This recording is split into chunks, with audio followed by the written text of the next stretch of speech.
To order. And the first order of business is approval of the minutes from April 2016. Can we do the roll call? Yes, call to order. Yes, Kathy, we can. Sorry. It wasn't on there, so I didn't. Here.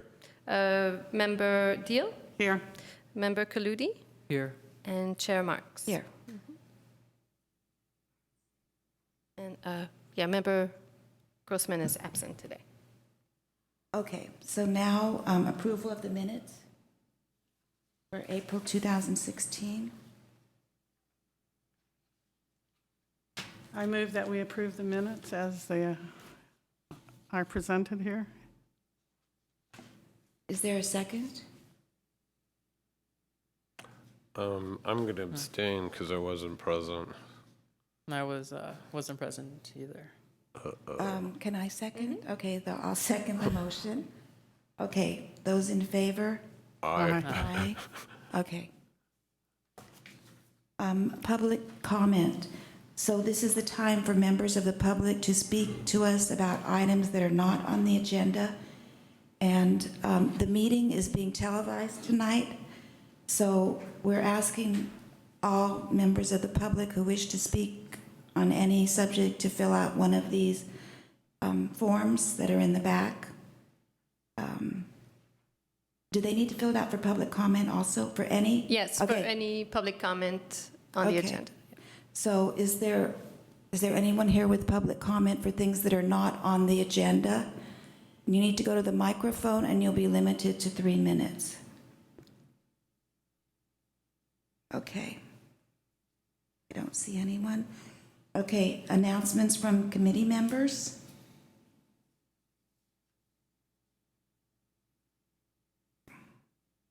Okay. Announcements from staff? Yes, so as Chair Marks mentioned, starting today, the meetings of the Social and Economic Justice Commission are televised. And in order to, we've changed a little bit some of the meeting procedures to make the meetings consistent, fair, and transparent. So as Chair Marks mentioned, members of the public who'd like to speak to the commission are asked to fill out the request to speak card and turn it into the staff liaison.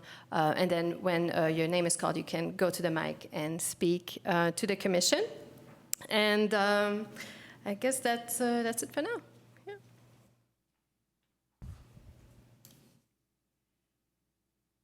So we have a presentation from the Eden Council for Hope and Opportunity. So if you would like to come up to the microphone right here. Yeah. Yes, I'd like to introduce Angie Watson Hajim, yes. And she's here today to talk about the services that Echo Housing provides to Alameda County residents, including Albany residents. Thank you for the flag. How do you spell the last name? Or is it on the handout? Hajjem.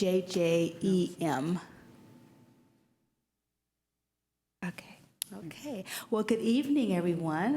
Thank you for having me come and speak with you. I appreciate the invitation.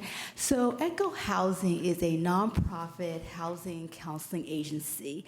And we've been around now for 51 years. We're one of the oldest fair housing agencies in the country. And we got our start back in the early 60s. A group came together to fight against discrimination in the East Bay.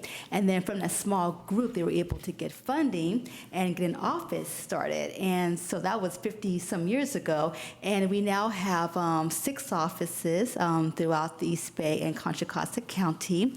And we do much more than just fair housing work. We kind of got our start in doing fair housing, but we also have other programs at Echo Housing. We have a tenant landlord department, which is a program that both managers and tenants can access. So what happens is a tenant tenant may call our office if they got a rent increase, or they got a 3-day notice, or they got a 30-day notice. They're thinking, well, what do I do with this? What does this mean? What's going to happen? What are my rights? Or they may call because maybe they have a landlord that's not fixing needed repairs, or a landlord that's going in his or her home unannounced, those kind of issues that come up. So we provide information to the tenants about their rights and what they can do.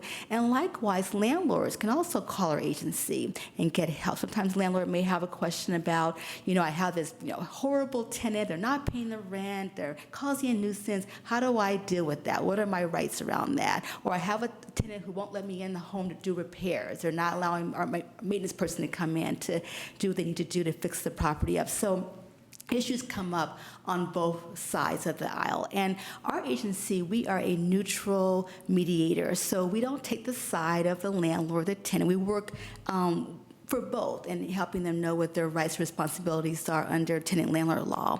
I work under the Fair Housing Program. I'm a Fair Housing Coordinator. And so what I do a few things. So the big part of my job is investigating complaints of discrimination. So people will call my office if they feel that, they've been denied housing, they're being treated unfairly in housing, they're being harassed in housing because of their protected class. And what are those classes? Well, there are many of them.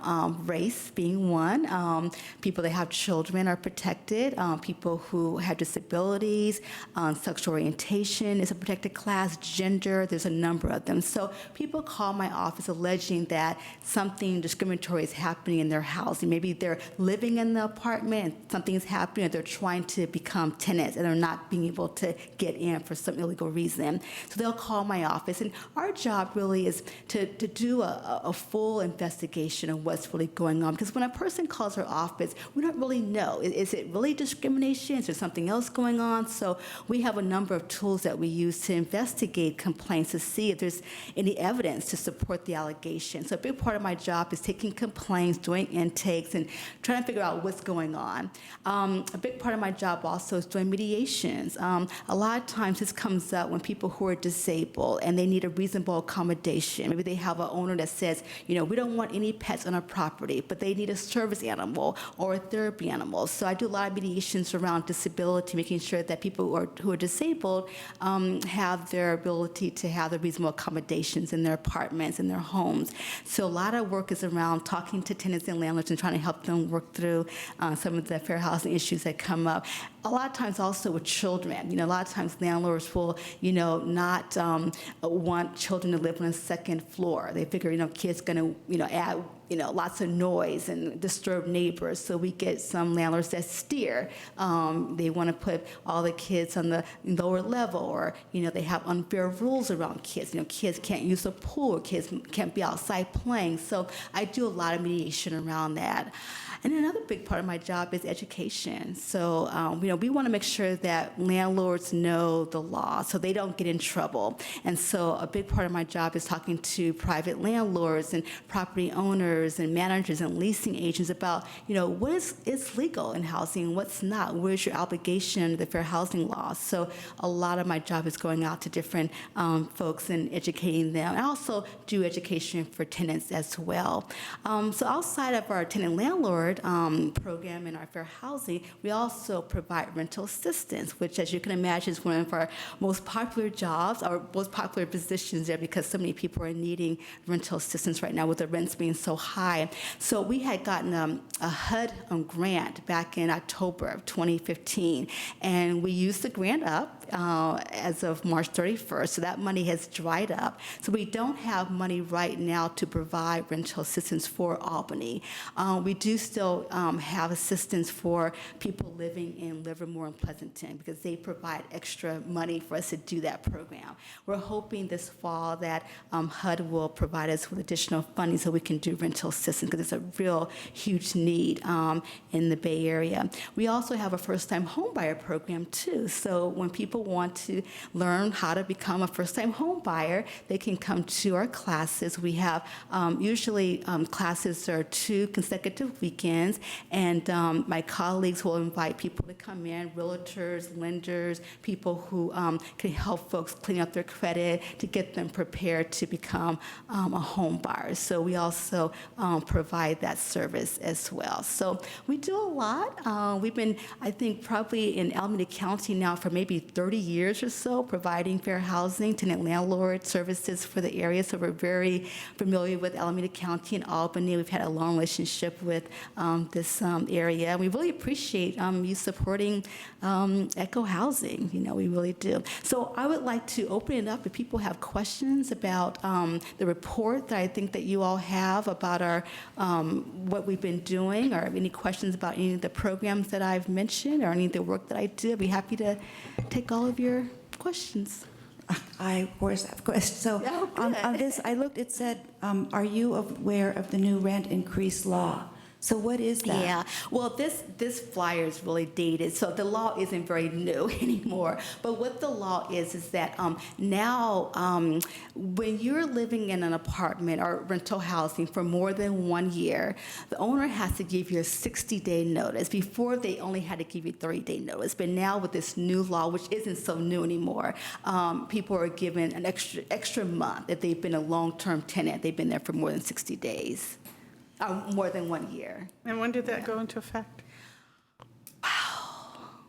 This was probably maybe 5 years ago or so. Actually, I looked at your website today, Wow. and it said there was a new law passed in 2012, but I think the 60-day limit only pertains if the rent increase is more than Than 10%. 10%, right, There's exactly. the 30 days is if it's less than 10%. And it's over the course of an entire year. So if it's, 8% and then another 8% 6 months later, that counts as Right. over 10%. Right, so with the rent increase, you're right. So if it's more than 10%, they must be given a 60-day notice. But also, let's say the owner just wants his property back. They just want to rent to someone else or wants to move into the property. They must give a 60-day notice to vacate for someone who's been there for more than 1 year. And for someone who's been there for less than a year, the owner only has to give a 30-day notice. So, yeah. Is that the same thing I'm looking at materials that you gave to us in the past where you talk about an Alameda County rent review ordinance?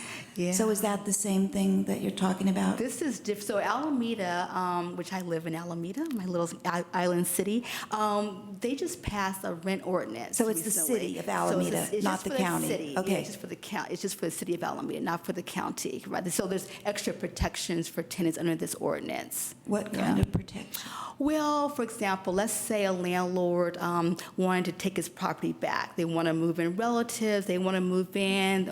So they would have to pay relocation costs to that tenant.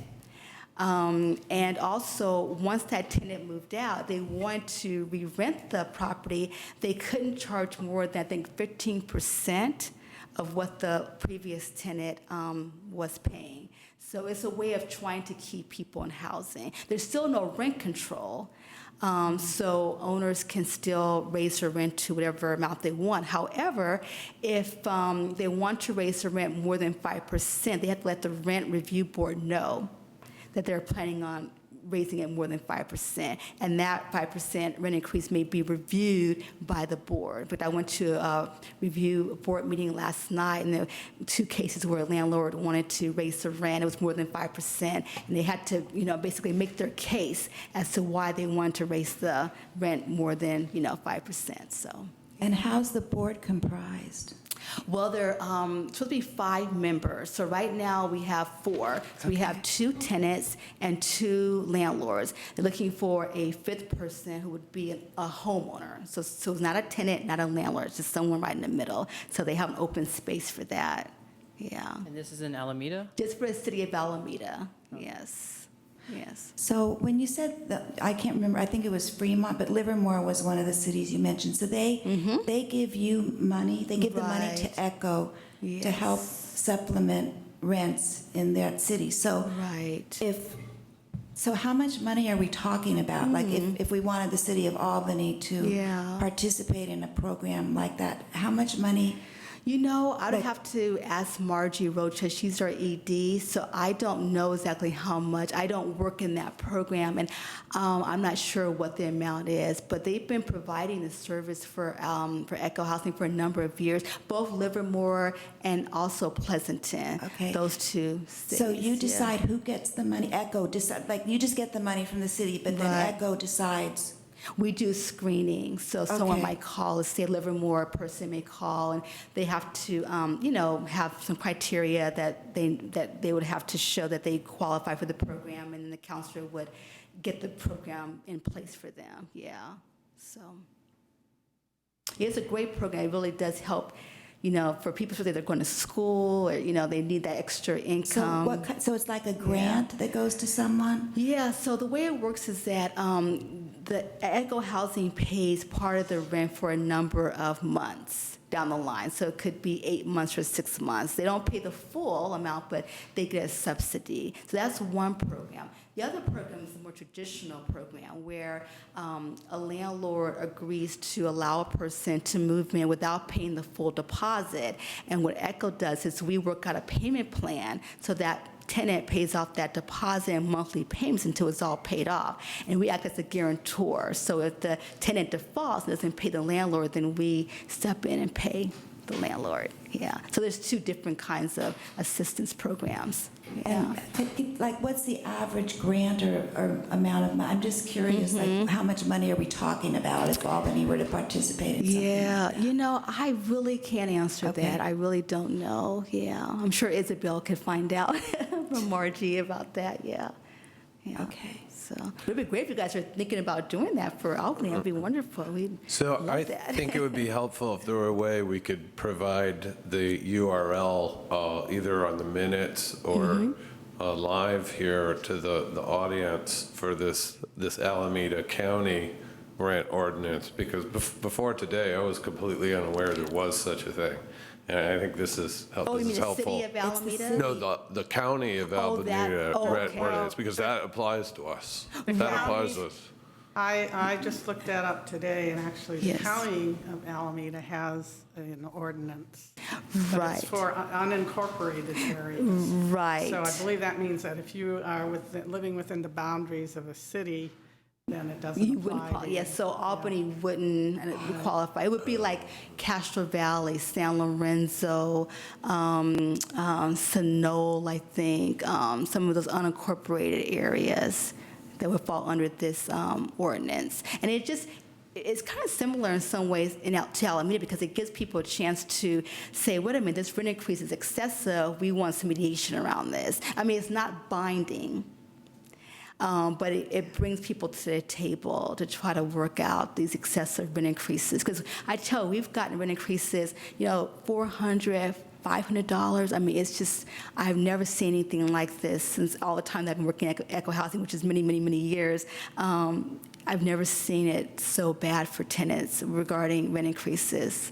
Yeah. We have a particular problem here in Albany due to, we have the overall Bay Area problem. And also, we get a lot of housing needs from the university, but on top of it, because the schools in Albany are so good. Right. Behind of it, and we only have 1.5 square miles Yeah. of land, so. Yeah. It's tough. So we're hearing reports on Nextdoor of people getting these kind of huge increases. Yes. And just people are saying, they're going to have to leave town. Yeah, and no city is immune to it. It's Albany, it's Oakland, which used to be a pretty affordable working class community. A lot of people are having to leave out of Oakland and move to Bay Point and Antioch and Pittsburgh and, Tracy, and people moving out of the state. So it's just all of Alameda County. And we're seeing it also in Contra Costa County. We also do work in Contra Costa County as well, but not as severe. The rent increases aren't as severe in Contra Costa County as they are here in our county, in Alameda County. Yeah, so. So looking at your report, Yes. one of the things that under the summary that I was struck by, and then also the one for the last quarter that we saw, it had the same issue, that most tenants did not wish to mediate due to the non-binding recommendation for resolution of the rent dispute. So Yeah. I have a question. Have you ever looked into making it binding? Or that would require some kind of city ordinance? Right. They have to go But to the city. has that been on the table? I mean, is that? I think probably when we first started talking about having some kind of protection for tenants, that was something that tenant advocates wanted, but landlords didn't want that. And we need to be able to have an ordinance that landlords could get on board too. So we can't be too overbearing, And of course, Echo Housing, because we are a neutral agency, we can't really advocate for one, party or the other. So, yeah. Right. You're considered a nonprofit, right? Absolutely. We're a private nonprofit entity, right? Yes. Yeah. And, Margie, you were asking about just making a comment that many tenants don't want to participate in the mediation. I think part of it is, I think it's fear. I think some people, have a fear that there's going to be retaliation, or, and maybe it'd be really subtle, but I think that's something that a lot of tenants have concerns about. Yeah. It's already a state law that retaliation for questioning Yeah. the For landlord's 6 behavior. months. Yeah. People get protected for that. In fact, I just had, before I came here, had a call that came in from Dublin.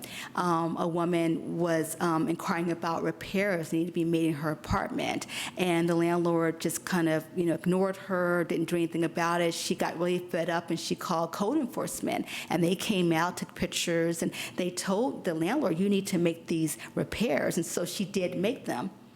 What happened was, right away, she got a notice to vacate, 60-day notice to vacate. She called me today. So she'll be referred to Mary Colbert, who's our landlord tenant specialist from the county, and we'll be trying to help her with that. Yeah.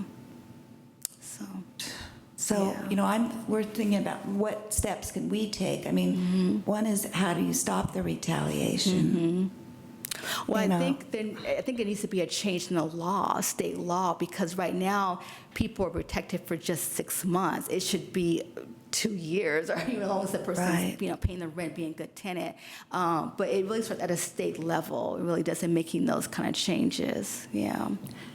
And I have to tell you, I saw your billboard, for those of you who might not have seen it. It's at the top of Solano. Yes. It's in Berkeley, Yeah. above where the, Mechanics Bank. It's on- Mechanics Bank. on top of Mechanics. yeah, it's on top of Yes. Mechanics Bank, and it says if you have rent problems to call Echo. Yes. So I was really impressed. I know, and we're to happy see about that. Yes. Yeah. Yeah. Yes, I thought that was great. Yeah. So. Are there members of the public, and if you wish to speak, I'm sorry, you need to fill, well, I'm not sorry, but you need to fill out a little speaker card if you wish to speak on this subject. If we have more questions, we can. Absolutely. Yeah, you can call me, call Margie Rocha, she's our ED. She's actually out on disability until, I think, 2 more weeks. But you can certainly call me. Yes, I'd be happy to try to get your questions answered. And once again, thank you for supporting Echo Housing. We really appreciate your support and the funding that you give to our agencies so we can do the work that we do. Well, we appreciate your time coming to the meeting. Thank you for inviting me. Thank you. Okay, thank you.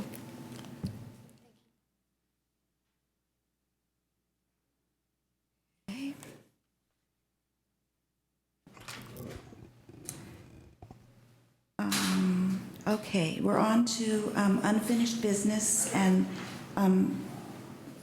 Bart Grossman is ill tonight, so he will not be doing either one of these updates for us.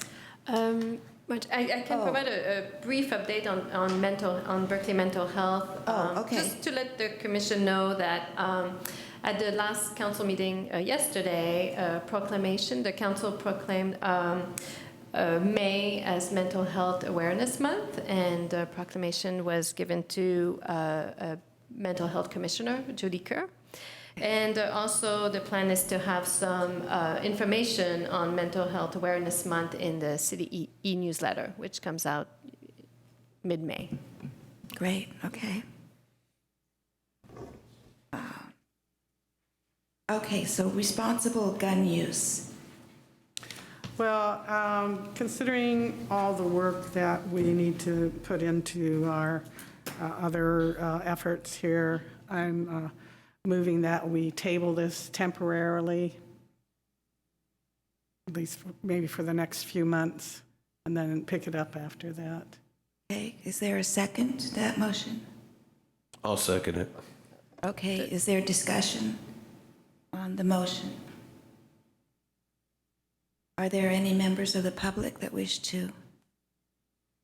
Okay, so we can vote. All those in favor? Aye. Aye. Opposed? Passes. We're moving through this.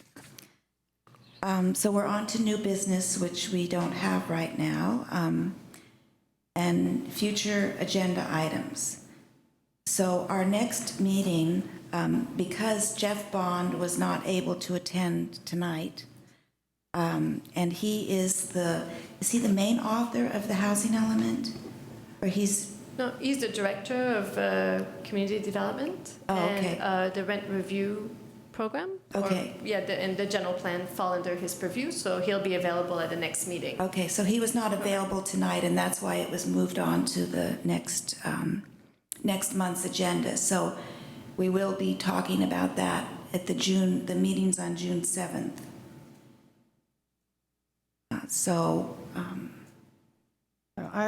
I would think it would be a good idea if we stick to our original plan, which was to just focus on that one item. And so that hopefully we'll get a good turnout from the public, and everyone will have an opportunity to weigh in. Can I just ask a question? What is the precise scope of our assignment from the city council in regards to housing? Well, where they're looking at some type of rent review, it was in the housing element, and it was in the... And that's what Jeff will Yeah. be talking to the commission about in June. Yeah. So my question is, what's the scope of our assignment? Is it just rent review board, or is it anything else about housing? Right, at this point, when it concerns the rent review, it's the rent review board as outlined in the general plan. But we can't really speak about it right now because it's not on the agenda, and that's why Jeff will come to the next meeting and be able to frame the scope of work of the commission on this I topic. think that'll be helpful. So, okay, I can't believe we're at adjournment. Yes, well, Alan, you have to spill out, I'm sorry, you have to spill out a card, I'm sorry, and come to the microphone, because we're being televised now, and we want your, And there's no public comment under future agenda items. Okay. Right, yeah. So, it's out of order right now, sorry. Okay. So we're adjourning the meeting if you want to speak to us informally. No, never mind. I'm sorry, that's not appropriate. Okay. Okay, meeting's adjourned.